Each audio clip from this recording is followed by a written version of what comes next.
So in terms of just quick intros for my background, so currently I'm a second year MBA student at Wharton. I graduated Dartmouth back in 2019, majoring in economics and government.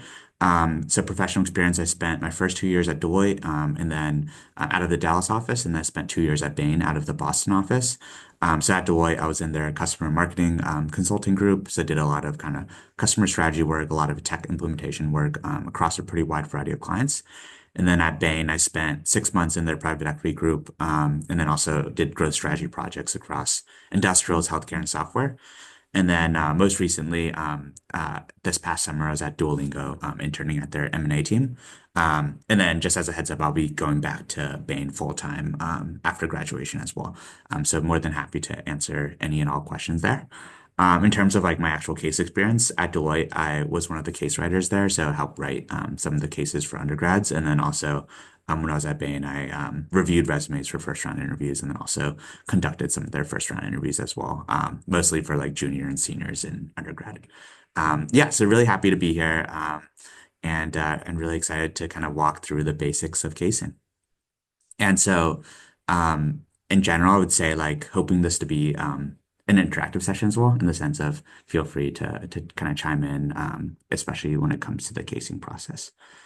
Um, cool. So I'm going to start off with just kind of talking through like what is a case, and kind of the overall consulting casing process.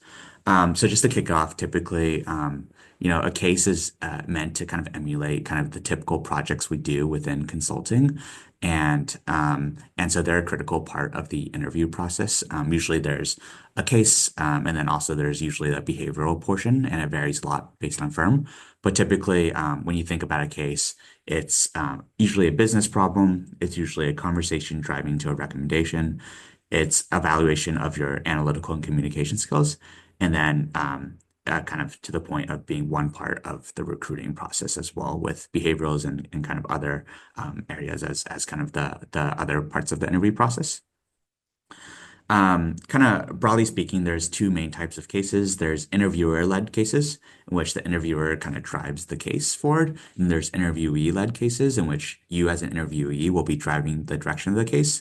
And so thinking about some of the main firms that kind of do each of these, kind of Accenture, McKinsey, Oliver Wyman, Strategy, and for interviewer-led, and then these firms when it comes to more interviewee-led.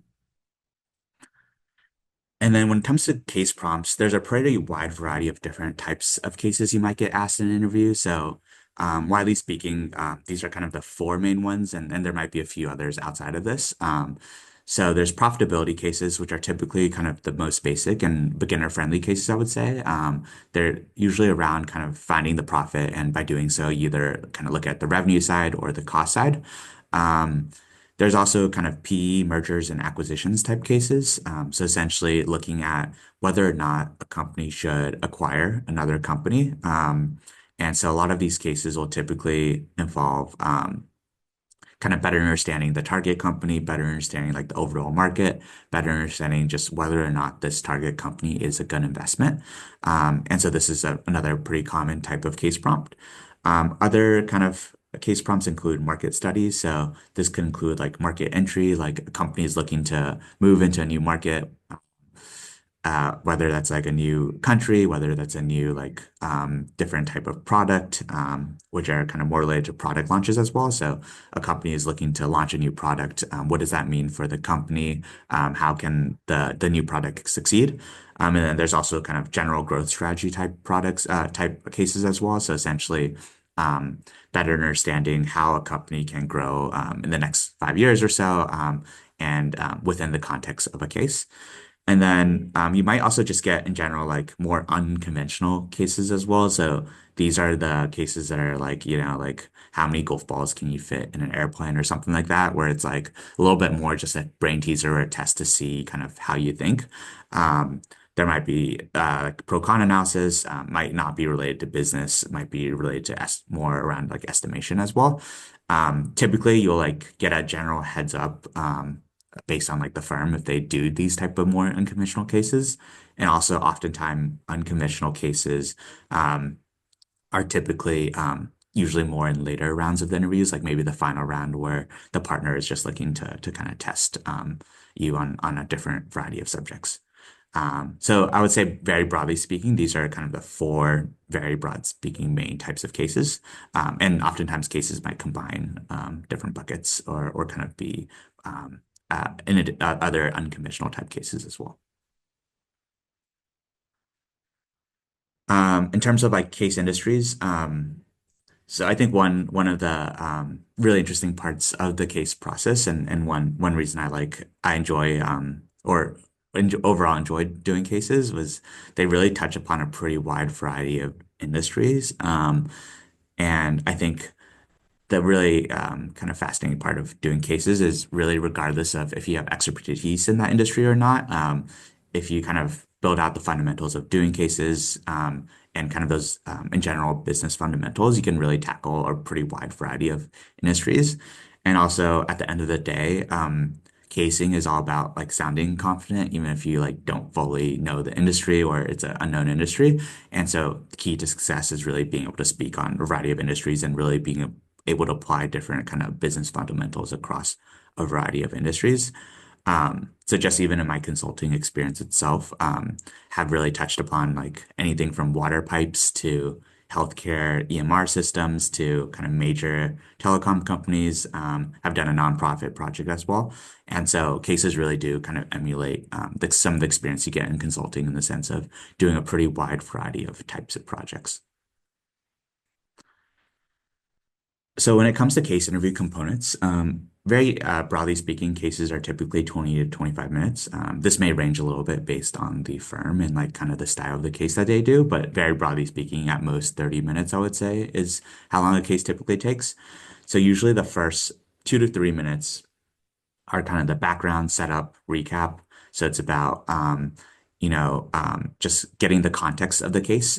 Typically, the interviewer will kind of read a prompt to you, and so the key there is like understanding the prompt, asking any clarifying questions you have, and just making sure you're aligned in terms of what the question is asking and kind of what the case is about.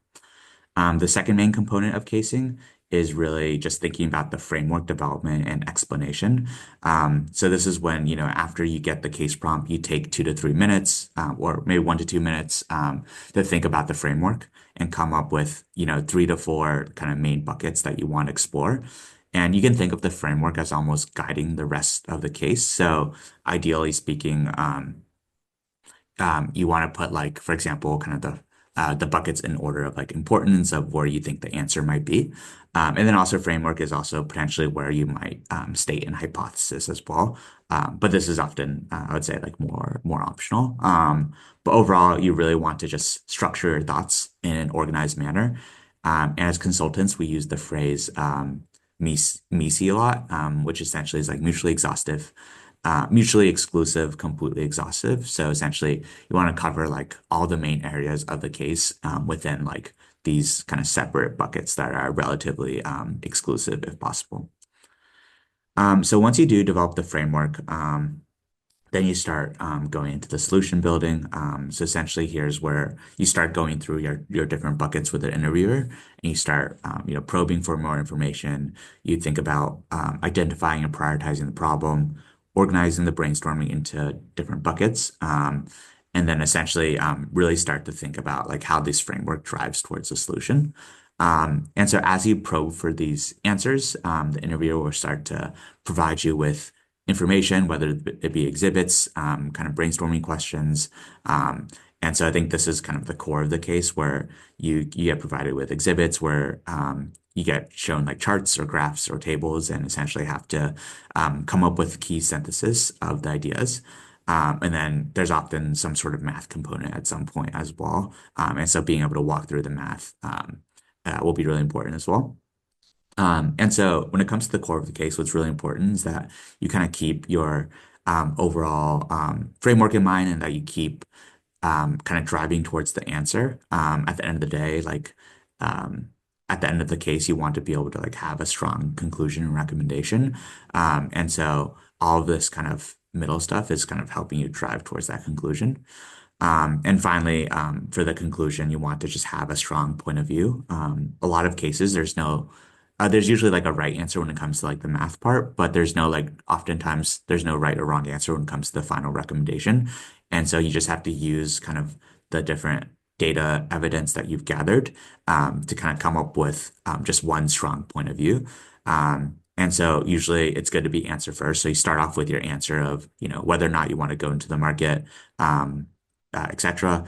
And then after that, you provide supporting facts, and then ideally utilizing kind of hard data. And then best practices at the end to like address any risks and next steps as well. Um, and essentially, and one potential framework they have is recommendation, reasoning, risks, and next steps.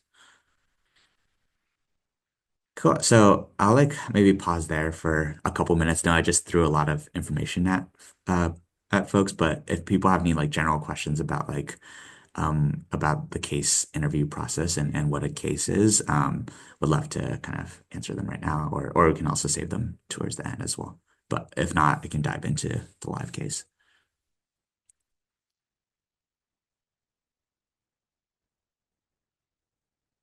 Awesome.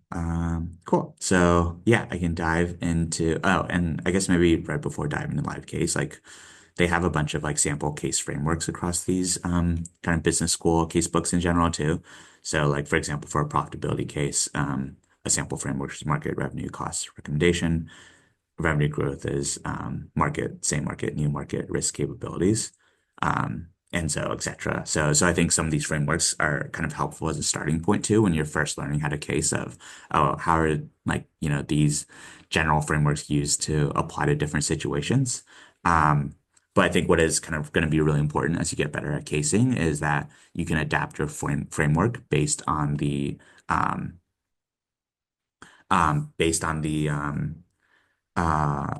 uh, you can adapt your framework based on the uniqueness of the actual case itself. I think one question is any top casing reasons why final round candidates may not get an offer? Yeah, so I think I would say like in general, I think a few different reasons that I've seen across casers who are, like typically pretty well rehearsed in practice that may not get an offer.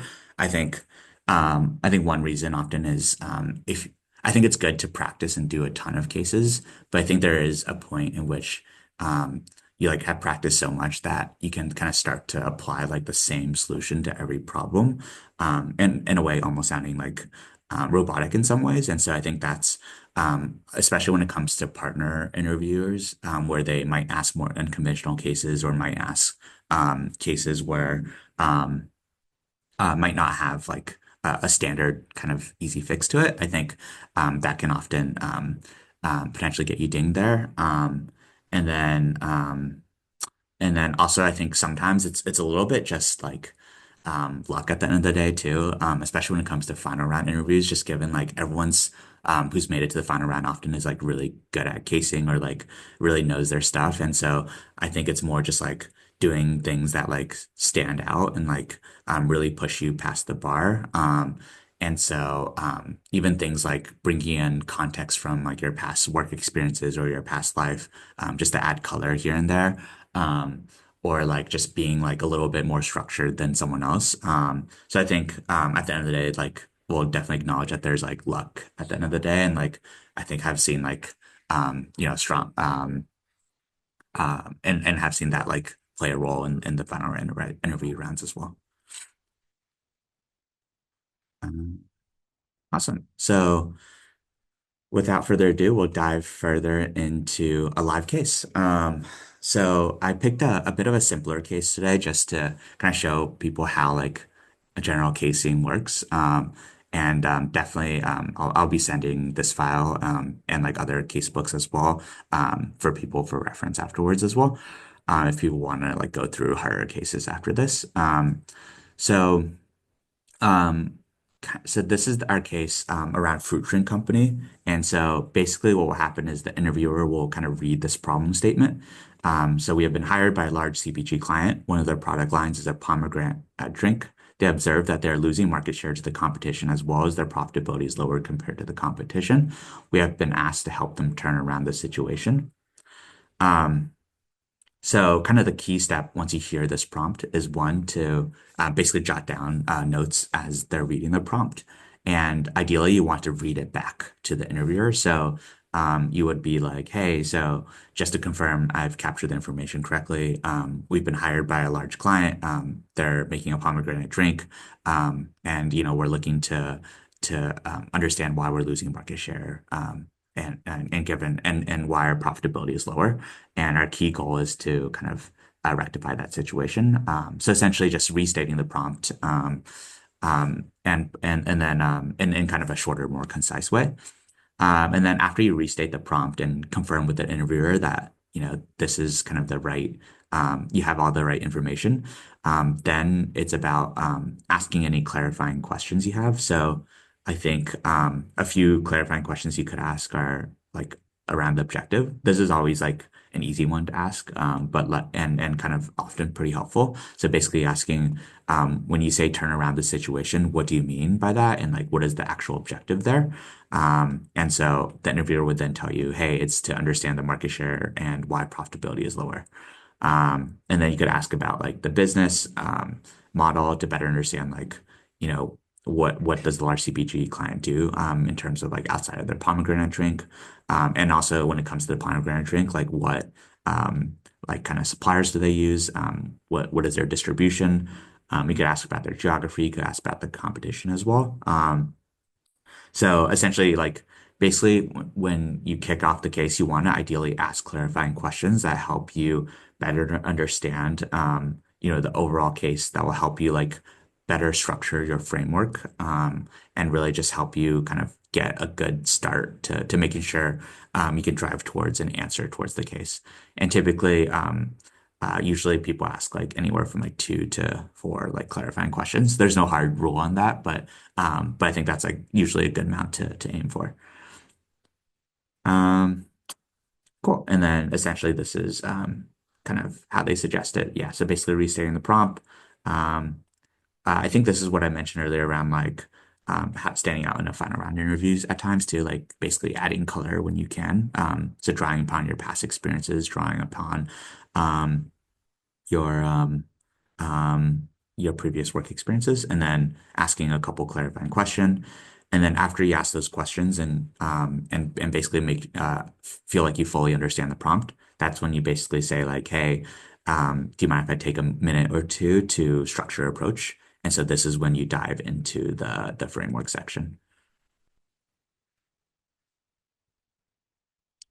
Yeah, so will understanding why market share and profitability are lower be a different objective than increasing profitability and market share? Um, I think typically that those are like almost interchangeable.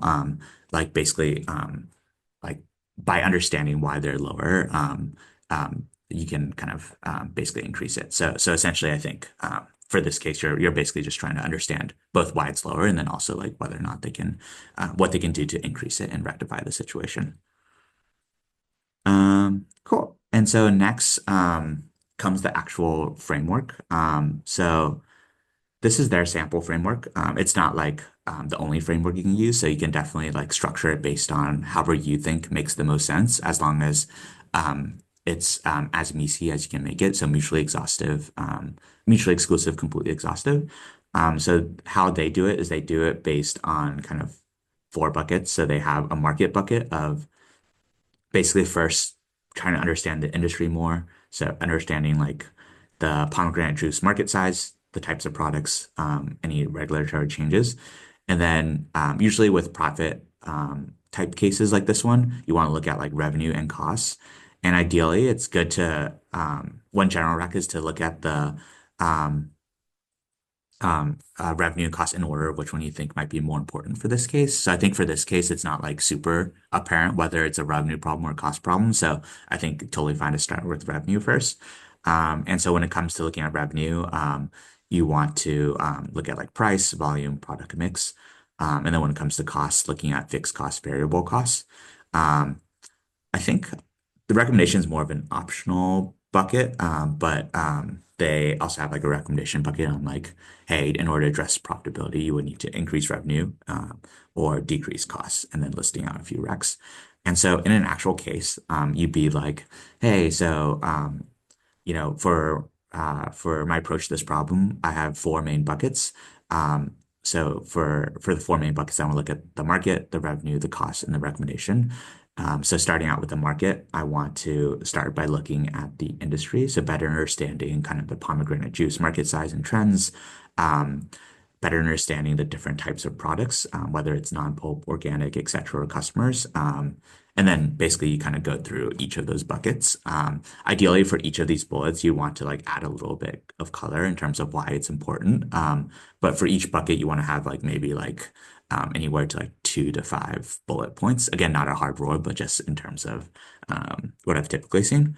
And then after you've listed all four buckets, people typically conclude with something like, if that makes sense to you, like I'd love to start by, or does this framework make sense to you? And if it does, I'd love to start off by starting out with the market and looking at the industry more. And then you start by asking like basically questions and starting to go through your framework. And the interviewer will typically kind of correct you in terms of saying like, oh, I think you're missing this part in the framework, or like, or start and we'll start answering your questions as you go through the framework. But that's like kind of typically how the framework works and kind of how it works in the actual case. And then this one's a little bit more like um, optional, I think. There are some people who really stress having a hypothesis as well. And it doesn't have to come during the framework, but ideally, like earlier, the better. But like, here's an example of like what the hypothesis could be. Um, like I personally never really had a hypothesis, I think, when doing cases, but I definitely know like a lot of people who do really like having a hypothesis in order to like drive the framework further. So I think this is a little bit of a personal comfort thing. Like if you do feel like having a hypothesis drives your case more, you can tell you have one. And a hypothesis is not necessarily if your hypothesis is totally off, that's like totally fine as well. It's more just like an initial kind of way to kind of frame some of your structure as well. Cool. So the next step is basically uh, the solution building. So I think this case is a little bit more of an interviewer-led case where essentially the interviewer will like be driving it more and like kind of just give you directly um, kind of the costs. In a more interviewee-led case, that might mean that like you ask about the market, you ask about the revenue, and they say there's no information, and like keep going until you ask about costs. And when you ask about fixed and variable costs, that's when they'll be like, hey, I have an exhibit to show you. Um, but yeah, we can practice looking at this exhibit. So basically, the interviewer would be like, "Hey, so I have an exhibit A showing like the per unit cost analysis. Um, what do you think about this?" And so, as an interviewee, you can feel free to be like, "Hey, do you mind if I take 30 seconds?" And then ideally, you would come up with like kind of a few major observations based on what you see in the exhibit. So maybe I'll open up to kind of the people in the meeting room in terms of like as you look at this chart, like if you have any like key observations or like how you would think about answering this question. And feel free to, and I'll wait like 30 seconds for people to digest.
Yeah, these are all great responses. Yeah, I think the key here is basically just as you look at this exhibit, having like a few really strong kind of synthesized ideas, and then at the end tying it back to kind of the actual case problem at the start of trying to understand kind of why profitability is decreasing and seeing if you can increase that. So I think the solution they have here is um, they say like, thank you for sharing this exhibit. There are three key areas because of which our profits are lower. As people have mentioned, like the pomegranate costs um, is a lot lower for competition, the packaging costs as well, the sales costs. And then I think someone also brought up a good point of like being like, hey, like we want to investigate like XYZ areas more. And so in a typical case, that's exactly what you do. You'd be like, hey, like it looks like all these costs are lower. Like I want to like better understand why these costs are lower. And like you'd be like, I want to dive into this area further. Um, and so I think because this is more of an interviewer driven cases, I think for this one, they'd probably just like the interviewer would probably just dive into the next question directly. Um, so the interviewer directly asks, what are your hypotheses for each of the cost levers being higher than the competitor? Um, again, I'll like maybe open it up to kind of what people are thinking and then can show the answers afterwards as well.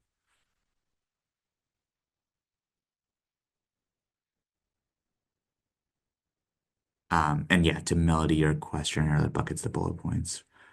Um, the buckets are like kind of the four broader buckets, so market revenue, cost, recs, and then for each of those, the bullet points beneath are like kind of the bullet points you go over for each of those.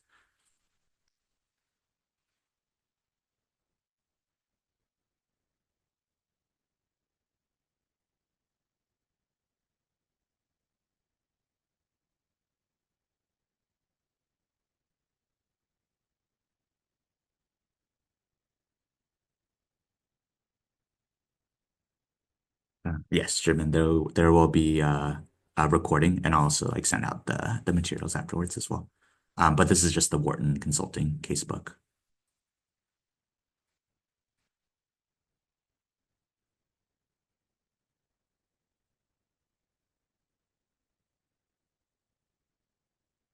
Awesome. Thanks for all your answers. Yeah, so I think again, for when it comes to brainstorming, I think what's key is you can always feel free to take 30 seconds if you want to like jot down notes or like think about your thoughts first. And then it's kind of coming up with basically as many different hypotheses that are like kind of credible as possible.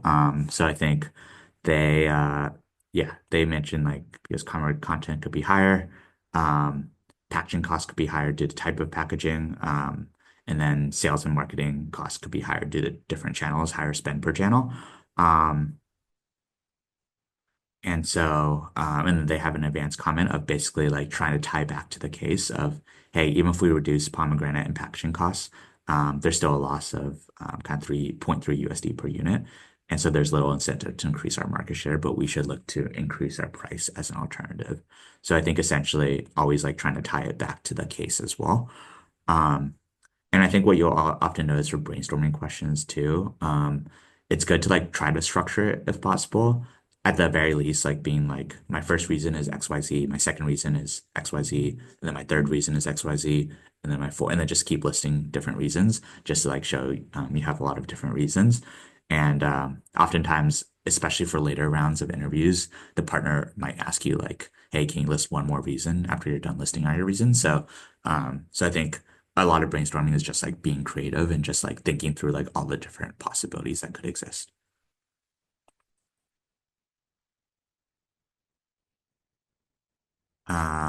I think the point three per unit, let's see, is basically based on these responses of if you reduce the costs to 11.3, and then also if you match their cost of 0.5, and then you compare it to the exhibit, I think there's still like a point 0.3 loss. So it's like basically after the interviewer like answers your questions or your hypotheses. Yeah, and I'll definitely share this as well. So cool. So yeah, so when it comes to brainstorming, these are like kind of the general tips they have. So You can either take time or do on the go. So most interviewers will always be comfortable if you take 30 to 40 seconds to think, and then walk through the ideas.